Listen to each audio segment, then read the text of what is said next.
Welcome to कैमोहलिक education.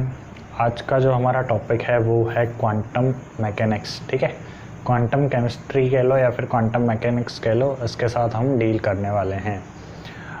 Weightage की बात करते हैं। सबसे पहले तो चैप्टर का वेटेज क्या होता है। तो चैप्टर का जो वेटेज है तो CSI नेट में हमें 25 से 30 नंबर के सवाल इसमें से देखने को मिलते हैं। ठीक है, IIT JAM की अगर हम बात करें तो 2 से 3 सवाल जनरली आते हैं और गेट में भी 2-3 सवाल हमें देखने को मिल जाते हैं। ठीक है, तो यानी कि 25 से 30 नंबर नेट, स्पेशली तो नेट के लिए ही प्रिपेयर कर रहे होंगे, ज़्यादातर बच्चे नेट के लिए ही देख रहे होंगे ये वीडियो। तो काफ़ी ज़्यादा वेटेज होता है। ठीक है, क्वांटम, और काफ़ी इंटरेस्टिंग टॉपिक है और काफ़ी अच्छे लेवल के सवाल आते हैं। ठीक है, तो स्टार्ट करते हैं क्वांटम केमिस्ट्री या क्वांटम मैकेनिक्स। ठीक है, क्वांटम मैकेनिक्स। अब क्वांटम जो है थोड़ा सा मैथमेटिकल चैप्टर है। ठीक है, इसमें थोड़े मैथमेटिक्स आनी चाहिए, आपको मैथ्स आनी चाहिए क्वेश्चन सॉल्व करने के लिए। ठीक है, मैथ्स कुछ हायर लेवल की मैथ्स इन्वॉल्व नहीं होती, सिंपल बेसिक सी मैथ्स इन्वॉल्व होती है जो आप BSc फर्स्ट ईयर में सबसे पहले स्टार्टिंग में पढ़ते हो। ठीक है, बेसिक सी डिफरेंशिएशन, इंटीग्रेशन और थोड़े बहुत ट्रिग्नोमेट्रिक फंक्शंस, ये इन्वॉल्व होते हैं इस टॉपिक में। ठीक है, तो आज हम क्वांटम के बारे में कुछ बातें नहीं करेंगे। ठीक है, पहले ये बेसिक मैथ्स जो है जनरली जो यूज़ आती है, डिफरेंशिएशन, इंटीग्रेशन और ट्रिग्नोमेट्रिक फंक्शन, तो पहले तो हम इनके साथ डील कर लेते हैं। ठीक है, इनको सीख लेते हैं, फिर उसके बाद क्वांटम स्टार्ट करेंगे। इससे होगा कि जब हम क्वांटम का थ्योरी पार्ट पढ़ने के बाद जब एग्जांपल्स करेंगे तो हम एग्जांपल्स में ना मैथ्स को लेकर नहीं अटकेंगे। ठीक है, अरे यार इसका डिफरेंशिएशन कैसे होगा, इसका इंटीग्रेशन कैसे होगा। ठीक है, तो इस चीज़ को लेकर हम अटकेंगे नहीं। ठीक है, अब तुम्हें कंसेप्ट तो पता होगा कि हाँ इसमें इसका डिफरेंशिएशन होगा, और डिफरेंशिएट ही करना नहीं आ रहा होगा तो अटक जाओगे, फिर मज़ा नहीं आएगा। तो उससे अच्छा है कि पहले जो डिफरेंशिएशन है और इंटीग्रेशन है ये सीख लेते हैं। ठीक है, आता तो सबको ही होगा। ठीक है, मैथ्स वालों को तो अच्छे से आता होगा, लेकिन बायो वालों को थोड़ी दिक्कत होगी, वो भूल चुके होंगे। ठीक है, तो वो एक बार रिकॉल हो जाएगा। ठीक है, तो सबसे पहले हम डिफरेंशिएशन स्टार्ट करते हैं। तो हेडिंग डालो mathematics involve in quantum mechanics, और सबसे पहले हम डिफरेंशिएशन के साथ डील करते हैं।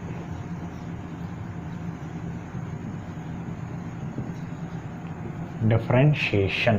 ठीक है, तो सबसे पहले डिफरेंशिएशन हम देखते हैं नॉर्मल d/dx।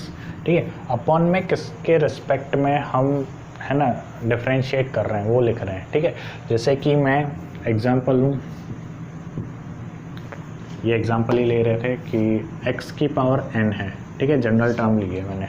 ठीक है, x की पावर n है तो उसको मैं x के रिस्पेक्ट में डिफरेंशिएट कर रहा हूँ। ठीक है, तो ये हो गया डिफरेंशिएशन का साइन। अब मैं इसको सॉल्व करूँ तो d/dx, और डिफरेंशिएट करना है मैंने x की पावर n का। ठीक है, तो अब इसका डिफरेंशिएट कैसे होगा। इसका डिफरेंशिएशन होगा कि जो x की जो पावर है, ठीक है, n कोई भी नंबर हो सकता है, तो उसको हम आगे लिख लेंगे और x की जो पावर है n, उसमें से एक नंबर कम कर देंगे। ठीक है, ये इसका डिफरेंशिएशन होगा। जैसे एग्जांपल से समझना,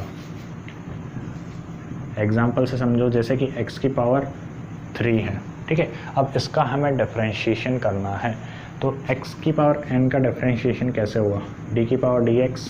ठीक है, हमें डिफरेंशिएट करना है x की पावर 3 को। ठीक है, तो अब इसका डिफरेंशिएशन कैसे हुआ, अब पावर क्या है, n की जगह क्या है 3। ठीक है, तो 3 को हम लिखेंगे आगे। ठीक है, और फिर x की पावर n में से एक कम कर देंगे, यानी कि 3 - 1, तो आंसर क्या होगा हमारा 3x की पावर 2। ठीक है, ये हमारा आंसर होगा। ठीक है, तो यानी कि x की पावर n का डिफरेंशिएशन किस तरीके से होगा वो हम सीख चुके हैं। एक एग्जांपल और ले लो,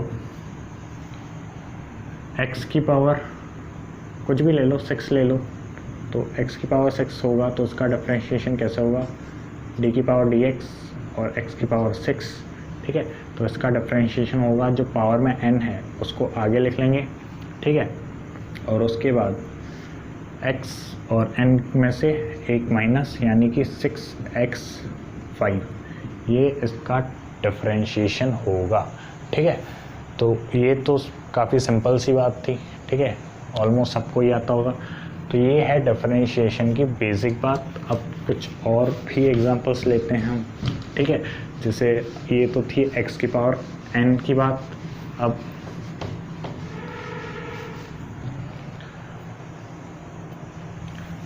दूसरा एग्जांपल लो कि सपोज़ कोई कांस्टेंट जुड़ा हुआ है x की पावर n के साथ, इसका डिफरेंशिएशन किस तरीके से होगा। ठीक है, तो इसका डिफरेंशिएशन हम किस तरीके से करेंगे, d की पावर dx है। ठीक है, a x की पावर n है। तो अब इसका डिफरेंशिएशन किस तरीके से होगा, तो इसमें हमेशा ध्यान रखना कि जो कांस्टेंट टर्म है a जो है वो कांस्टेंट है। कांस्टेंट में वो कुछ भी नंबर हो सकता है। ठीक है, कोई भी नंबर हो सकता है या कोई भी वैल्यू हो सकती है जो कांस्टेंट हो। जैसे प्लैंक कांस्टेंट हो गया, h हो गया, या फिर 1 2 3 कोई भी नंबर हो सकता है, कुछ भी हो सकता है। ठीक है, तो जो कांस्टेंट वैल्यू है वो कैसे डिफरेंशिएट होती है, तो कांस्टेंट जो वैल्यू है वो डिफरेंशिएट नहीं होती, वो जो वैल्यू है वो बाहर आ जाती है। ठीक है, डिफरेंशिएशन के। और डिफरेंशिएशन किसका होता है, सिर्फ x की पावर n का। ठीक है, इसका डिफरेंशिएशन कुछ इस तरीके से होता है कि जो कांस्टेंट वैल्यू है वो तो डिफरेंशिएशन के बाहर आ जाती है, उसका कोई डिफरेंशिएशन नहीं होता। और जो x की पावर n है उसका डिफरेंशिएशन हम करते हैं, तो इसका जो डिफरेंशिएशन होगा वो होगा a n x की पावर n-1। ठीक है, ये इसकी डिफरेंशिएशन होगी। जैसे एग्जांपल लेकर मैं बात करूं, जैसे 2x क्यूब, इससे पहले वाला ही एग्जांपल लेते हैं। ठीक है, 2x क्यूब, तो अब इसका डिफरेंशिएशन किस तरीके से होगा, d/dx। ठीक है, और 2x क्यूब। ठीक है, तो अब इसका डिफरेंशिएशन किस तरीके से होगा कि जो ये कांस्टेंट वैल्यू है 2, ठीक है, ये तो बाहर आ जाएगी और डिफरेंशिएशन किसका होगा, सिर्फ d की पावर dx x क्यूब का। ठीक है, तो अब इसका हमें अच्छे से पता है कि इस वैल्यू को हमने डिफरेंशिएट किस तरीके से किया था, 2 × 3 बाहर आ जाएगा। ठीक है, मल्टीप्लाई में डाल देते हैं और इसका x3-1 यानी कि ये तो हो गया 6x2। ठीक है, 6x² जो होगी इसकी डिफरेंशिएशन वैल्यू होगी, यानी इसका डिफरेंशिएशन क्या होगा, 6x²।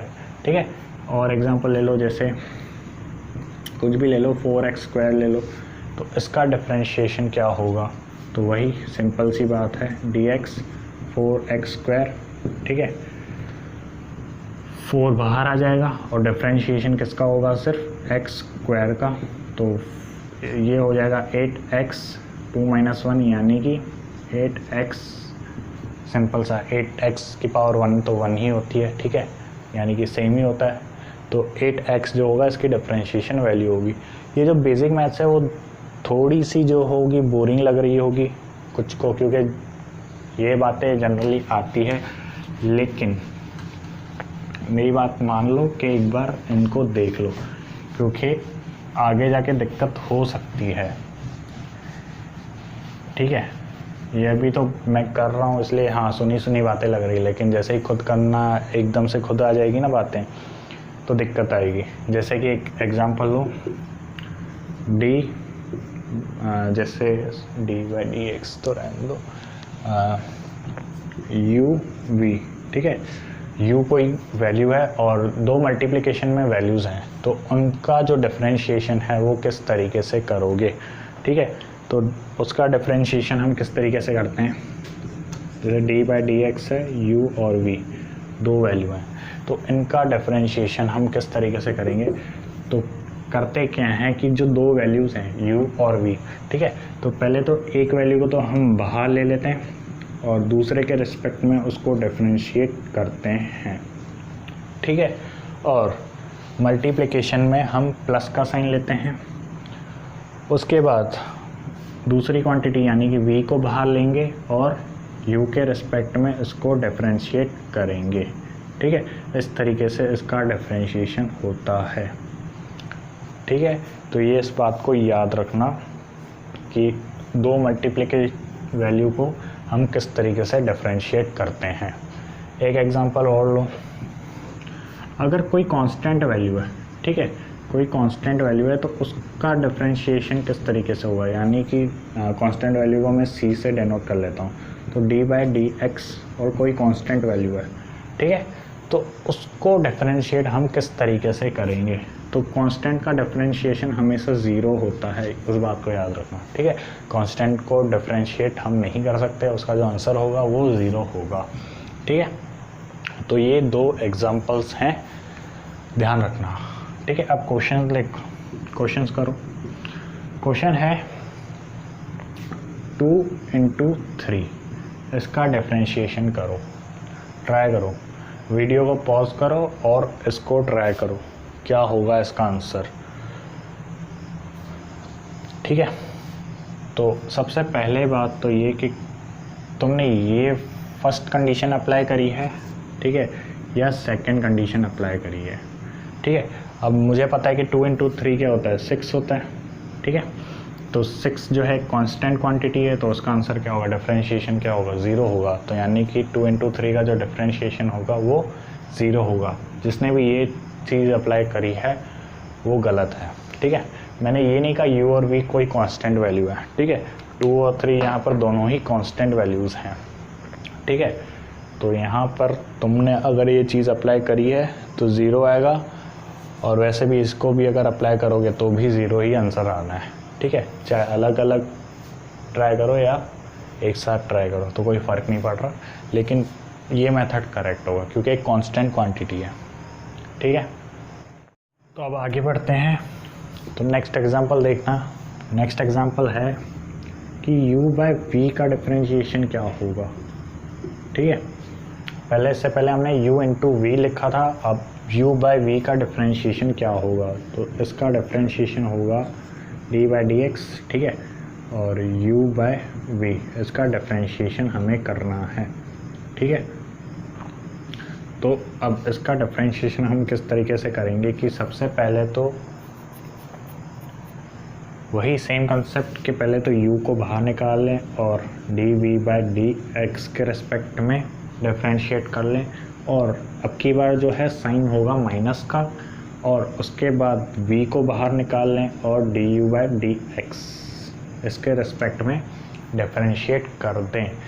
लेकिन अपॉन में v² ज़रूर लिखना, v², ठीक है, v² लिखना ज़रूरी है, और v यहाँ पर ज़ीरो नहीं होना चाहिए, इस बात का ध्यान रखना, ठीक है। अगर ज़ीरो हो जाएगा तो ख़त्म सब, ठीक है। तो ये इसका डिफरेंशिएशन होगा। तो u/v का डिफरेंशिएट किस तरीके से होता है, ठीक है, वो पता चल गया। अब दूसरा देखो एग्जांपल,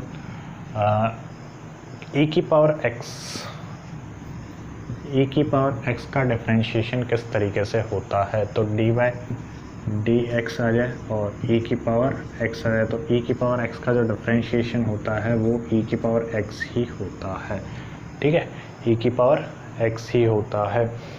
उसके बाद नेक्स्ट एग्जांपल देखो कि अगर e⁻ax हो, यानी कि पावर में एक कांस्टेंट ऐड हो जाए, तो उसका डिफरेंशिएशन किस तरीके से होगा, तो उसका डिफरेंशिएशन होगा कुछ e⁻ax, ठीक है, e⁻ax, और तो अब जो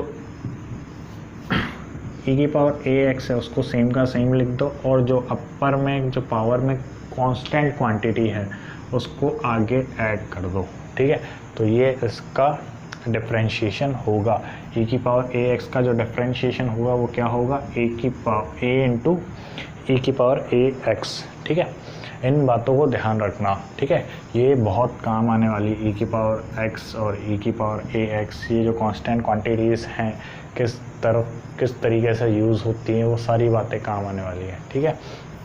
और ये तो हो गए, ये 3 एग्जांपल हो गए जिनको ध्यान रखना। अब आगे चलते हैं। तो अब नेक्स्ट एग्जांपल देखो। नेक्स्ट एग्जांपल है कि e⁻ax², ठीक है, e⁻−ax², ए एक्स स्क्वायर, इसका डिफरेंशिएशन किस तरीके से होगा? तो इसका जो डिफरेंशिएशन है वो कुछ इस तरीके से होगा कि डी की पावर डी एक्स ई की पावर माइनस ए एक्स स्क्वायर। ठीक है, ये पुट कर दिया।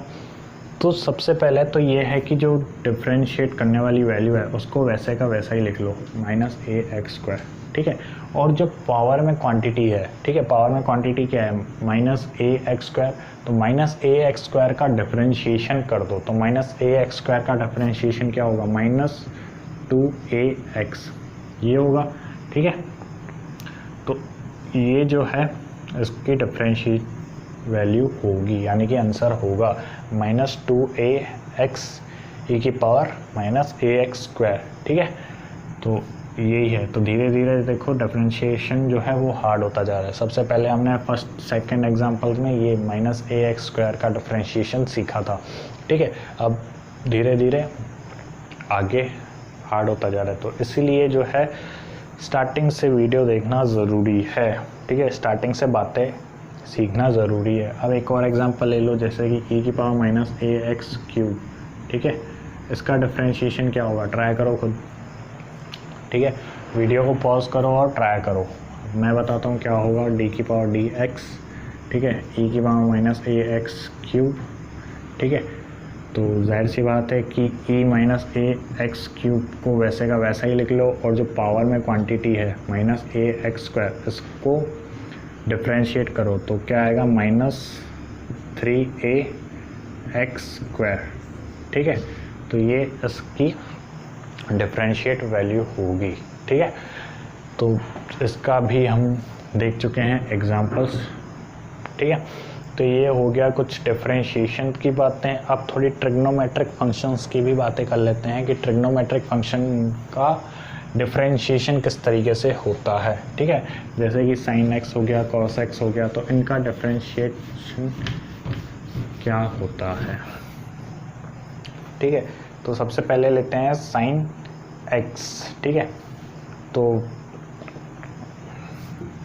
डी बाई डी एक्स और साइन एक्स, तो यानी कि साइन एक्स की जो डिफरेंशिएशन वैल्यू है वो क्या होगी?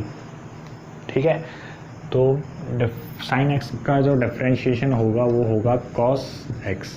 ठीक है, और इसको 1 नंबर डाल देते हैं। Second d by d x cos x. Cos x की जो डिफरेंशिएशन वैल्यू होगी वो क्या होगी? वो होगी माइनस साइन एक्स। ठीक है, तो ये माइनस का ध्यान रखना। ठीक है, कि कॉस का डिफरेंशिएशन वैल्यू तो माइनस साइन एक्स होती है, और साइन की जो वैल्यू होती है डिफरेंशिएटेड वैल्यू वो कॉस एक्स होती है। ठीक है, और उसके बाद सपोज करो कि कोई कांस्टेंट क्वांटिटी ऐड हो, जैसे कि साइन ए एक्स। ठीक है, तो इसका डिफरेंशिएशन क्या होगा? तो इसका जो डिफरेंशिएशन होगा वो होगा साइन ए एक्स। तो साइन का जो डिफरेंशिएशन क्या था? कॉस एक्स था। ठीक है, तो जो डिफरेंशिएटेड हो रही जो कांस्टेंट क्वांटिटी है वो बाहर आ जाएगी, और बाकी कॉस ए एक्स ये इसकी डिफरेंशिएटेड वैल्यू होगी। ठीक है, तो एग्जांपल ये इसका आंसर होगा। सिमिलरली अगर कॉस ए एक्स है तो इसका डिफरेंशिएशन किस तरीके से होगा? D by d x cos A x. ठीक है, तो कॉस का डिफरेंशिएशन क्या था? Minus sine x. ठीक है, तो यानी कि ये जो कांस्टेंट क्वांटिटी है वो बाहर आ जाएगी, माइनस साइन ए एक्स ये इसका डिफरेंशिएशन होगा। ठीक है, दिखाई तो दे रहा है ना, और दिखाई नहीं दे रहा तो सुनाई तो दे ही रहा होगा। ठीक है, तो माइनस ए साइन ए एक्स जो है वो डिफरेंशिएशन होगा कॉस ए एक्स का। ठीक है, अब ज़रा नमाज स्टार्ट हो गई तो थोड़ा ब्रेक ले लेते हैं। अब ज़रा एक क्वेश्चन ट्राई करो, एक्स स्क्वायर साइन ए एक्स, इसको सॉल्व करो, इसको डिफरेंशिएट करके दिखाओ। ठीक है, इसका सॉल्यूशन क्या आता है? तो वीडियो को पॉज करो और ट्राई करो। तो कर लिया होगा। अब ज़रा मैं ट्राई करता हूँ, डी बाई डी एक्स। ठीक है, डिफरेंशिएट करना है हमें एक्स स्क्वायर इंटू साइन ए एक्स। ठीक है, तो ये कौन सी वाली कैटेगरी है ज़रा याद करो? u इंटू वी वाली कैटेगरी नहीं है कि एक्स स्क्वायर को तो तुम u मान लो और साइन ए एक्स को v मान लो। ठीक है, तो इसका मैंने डिफरेंशिएशन किस तरीके से बताया था कि जो u वाली क्वांटिटी है, ठीक है, उसको एक बार बाहर निकालो और v वाली जो क्वांटिटी है उसके रेस्पेक्ट में डिफरेंशिएशन कर दो। सेकंड थिंग, प्लस साइन और जो v वाली क्वांटिटी है जैसे कि साइन ax उसको बाहर निकाल लो और एक्स स्क्वायर को डिफरेंशिएट कर दो।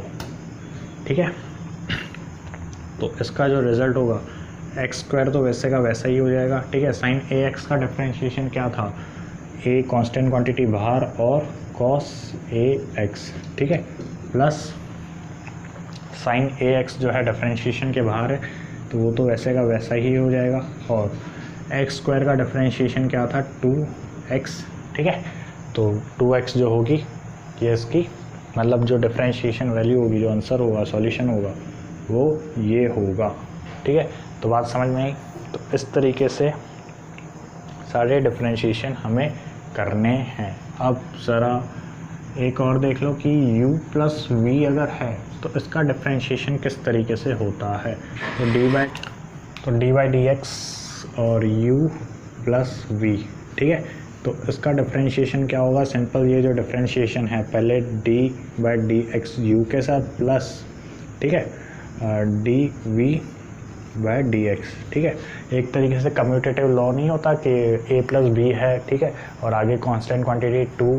ठीक है, सिमिलरली जैसे 2 इंटू ए प्लस बी होता है तो क्या करते हो तुम, 2a प्लस 2b करते हो ना। ठीक है, सिमिलरली यहाँ पे भी वो सेम कंडीशन है, आगे डी बाई डी एक्स है और u प्लस वी है, तो u प्लस वी को जो डी बाई डी एक्स है एक बार u के साथ मल्टीप्लाई कर दो और एक बार v के साथ मल्टीप्लाई कर दो। ठीक है, तो ये होगा डिफरेंशिएशन। तो अब तक जो ये हमने सारी बातें करी वो करी है हमने डिफरेंशिएशन के बारे में। ठीक है, तो ये सारे जो एग्जांपल्स हैं उनको देखना इस तरीके से, किस तरीके से सारी बातों को हम सॉल्व करते हैं। जैसे कि साइन एक्स अगर आ गया, ठीक है, साइन एक्स आ गया, उसका डिफरेंशिएशन अगर हमें करना है तो वो किस तरीके से करना है। और अगर कॉस एक्स आ गया तो उसका डिफरेंशिएशन किस तरीके से करना है। ई की पावर एक्स आ गया या ई की पावर ए एक्स आ गया, ठीक है, उसका डिफरेंशिएशन किस तरीके से करना है। ठीक है, कब कांस्टेंट क्वांटिटी बाहर निकालनी है, किस चीज़ को किस तरीके से डिफरेंशिएट करना है, तो ये सारी बातें आनी चाहिए। तो अब हम आगे बढ़ते हैं और इंटीग्रेशन के बारे में थोड़ी बातें करते हैं। जो है टॉपिक इंटीग्रेशन।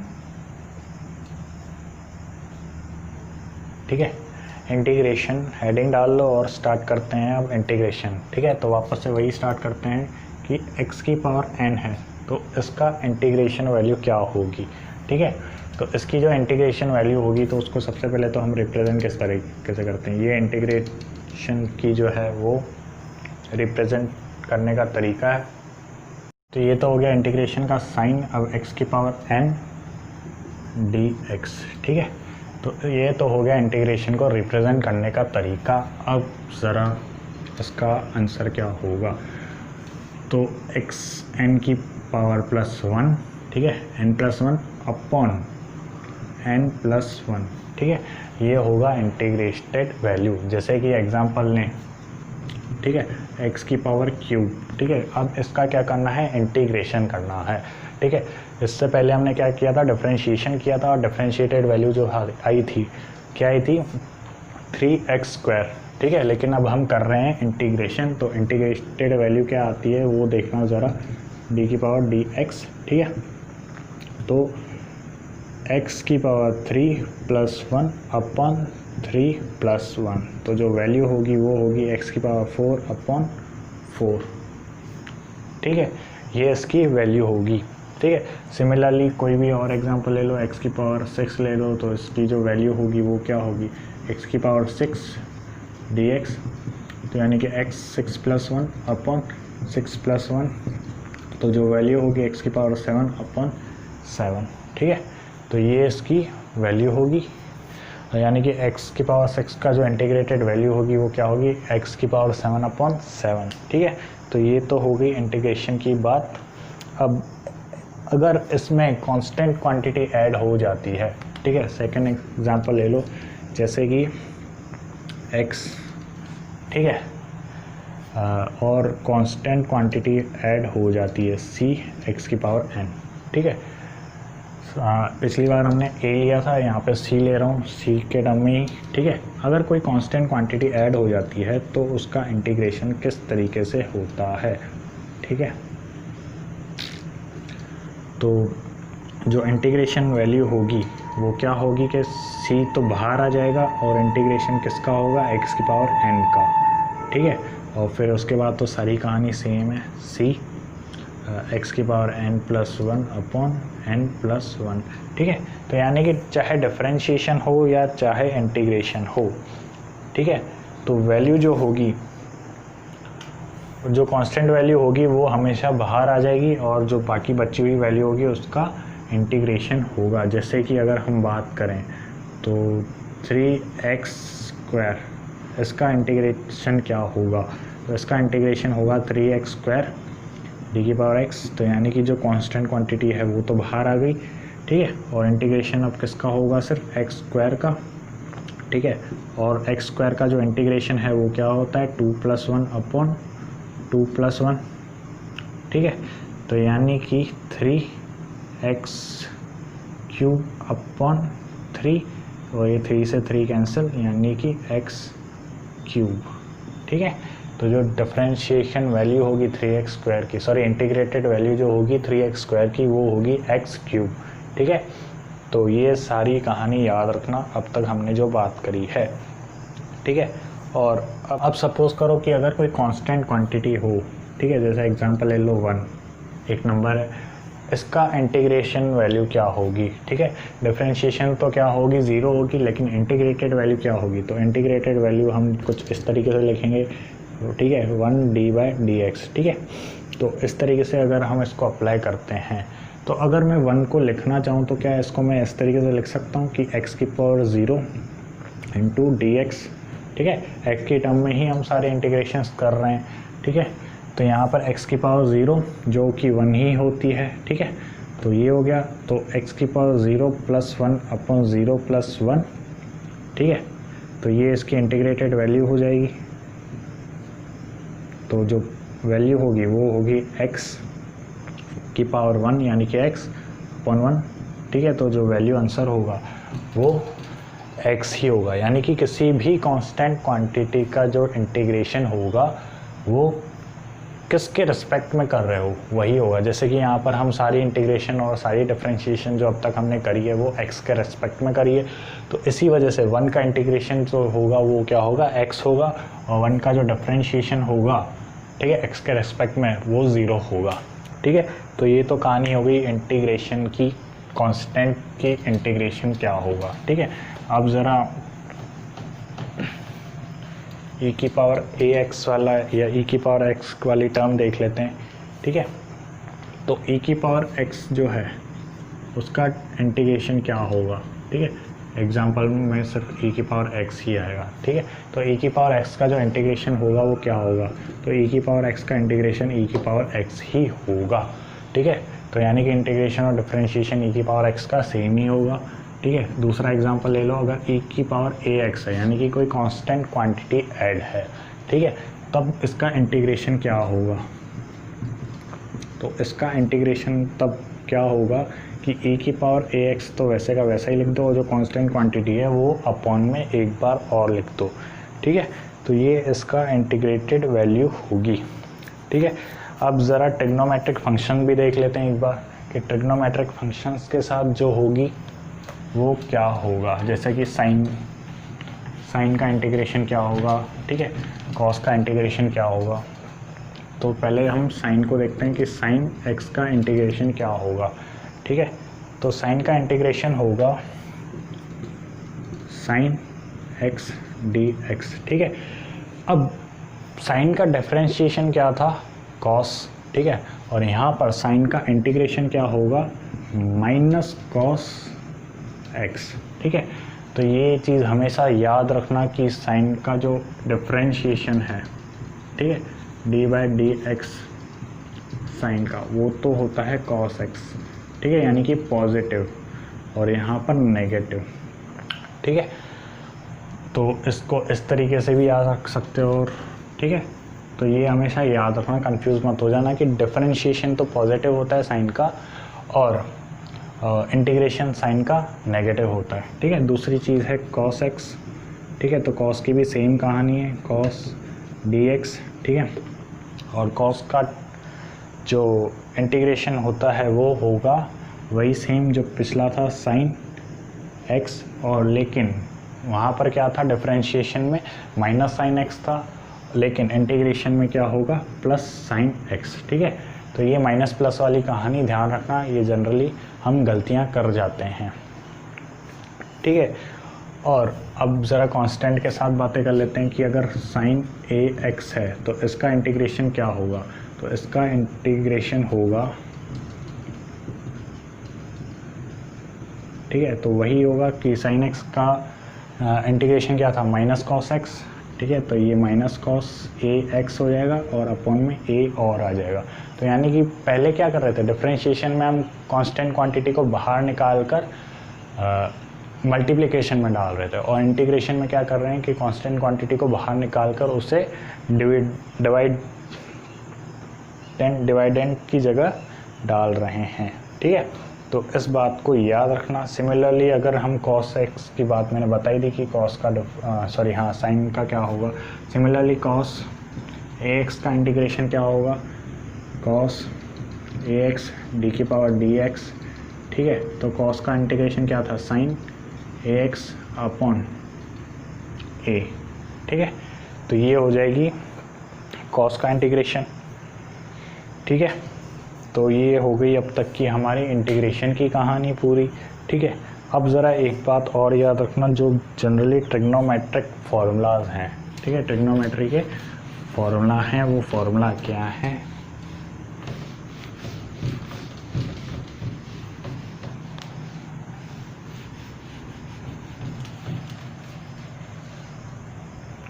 तो ट्रिग्नोमेट्री के जो फार्मूला है वो है